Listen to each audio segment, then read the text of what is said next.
السلام علیکم دوستو، کیسے ہو؟ امید ہے آپ سب خیریت سے ہوں گے۔ اللہ آپ لوگوں کو ایسے ہی خوش رکھے۔ قوم نوح علیہ السلام میں ایک بدبخت بوڑھا رہتا تھا۔ اس کے ساتھ اس کا بیٹا بھی رہتا تھا۔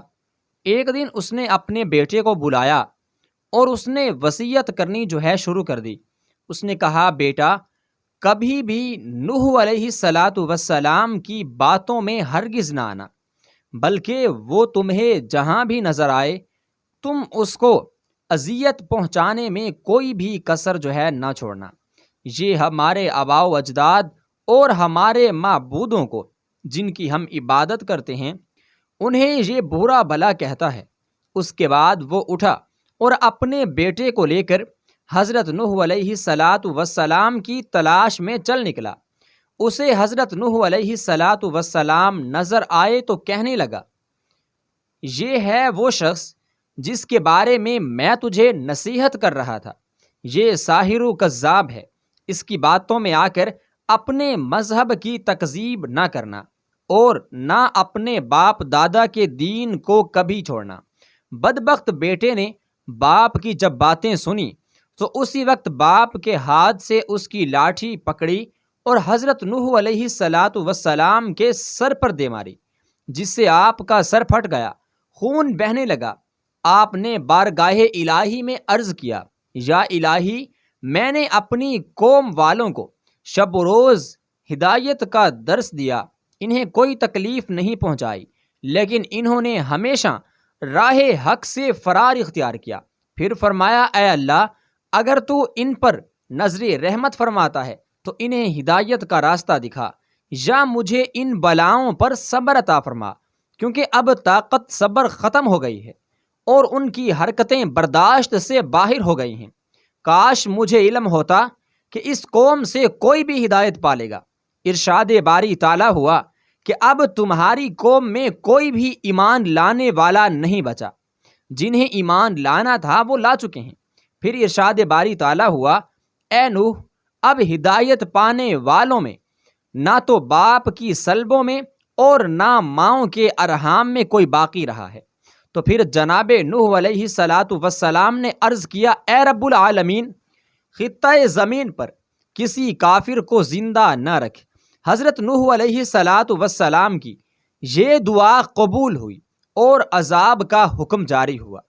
امام ابن کثیر علیہ رحمہ نقل کرتے ہیں کہ حضرت نوح علیہ السلام کی ولادت حضرت آدم علیہ السلام کی وفات کے 126 سال بعد ہوئی۔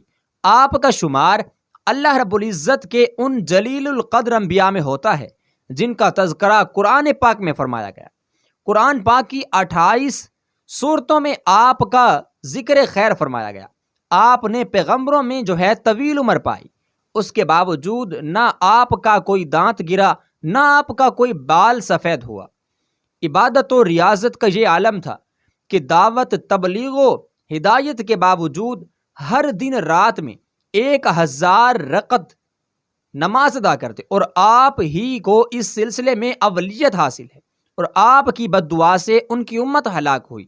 باوجود اس کے کہ آپ کی قوم کے لوگ سخت اذیتیں دیتے، لیکن پھر بھی آپ ان کے ساتھ حسن سلوک فرما رہے ہیں، اچھے سلیقے سے، اچھے سلوک سے ان کے ساتھ پیش آ رہے ہیں، یہاں تک کہ آپ ان کے گھروں میں جا جا کر انہیں دعوت تبلیغ دیتے، انہیں نصیحتیں کرتے، انہیں کہتے کہ یہ کام کرو، یہ نہیں کرنا، جس کی وجہ سے لوگ حضرت نوح علیہ السلام کو مجنوں اور دیوانہ کہا کرتے تھے۔ اس کے ساتھ ہی منقول ہے کہ طوفان نوح علیہ السلام سے قبل قوم نے آپ کو اس قدر ایذائیں دینا، اس قدر تکلیفیں پہنچانا شروع کر دی تھی کہ آپ کو اتنا مارتے تھے کہ آپ کے جو اعضاء تھے، جسم کے حصے، وہ ایسا لگتے تھے جیسے ٹوٹ چکے ہیں، اور آپ شدت تکلیف سے بے ہوش ہو جاتے۔ وہ آپ کو اٹھاتے، کمبل میں لپیٹ کر اس خیال سے گھر میں آ کر پھینک جاتے کہ اب مر جائیں گے۔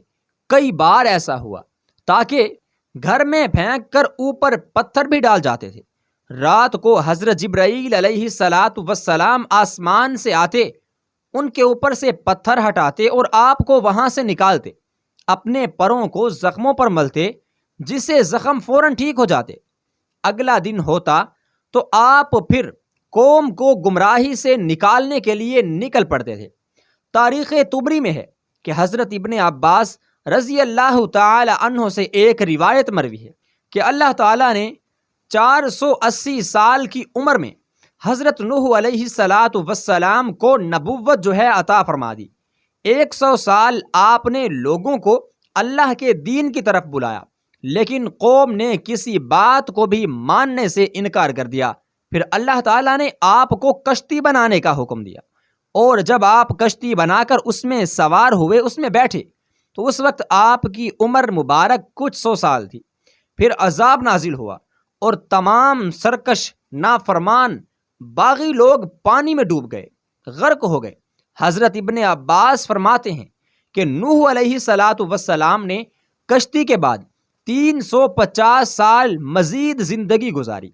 حضرت احباب رضی اللہ تعالی عنہ فرماتے ہیں کہ جب حضرت نوح علیہ السلام کی وفات کا وقت قریب آیا تو آپ ایک پہاڑ پر سیر فرما رہے تھے، سیر و تفریح کر رہے تھے۔